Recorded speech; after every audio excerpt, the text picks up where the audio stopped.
Mga ka-vibes, Anton Vlog, ready na ba kayo sa bagong journey natin?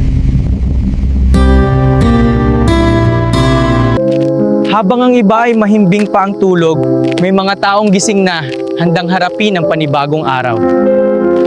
Sa bawat halo ng semento, sa bawat buhat ng hollow blocks, hindi lang gusali ang aming binubuo, kundi kinabukasan ng aming pamilya. Mainit ang araw, mabigat ang trabaho, pero mas mabigat ang responsibilidad, ang maging haligi ng tahanan.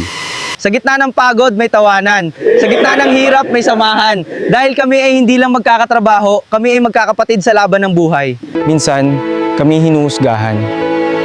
Dahil sa alikabok sa aming damit. Dahil sa pawis sa amin. Pero di makita ninyo.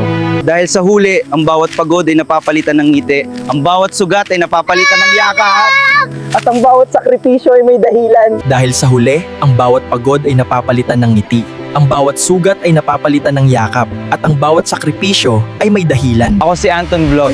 Isa akong construction worker. At hindi ako nahihiya sa marangal kong trabaho. May pangarap akong itinatayo para sa pamilya ko.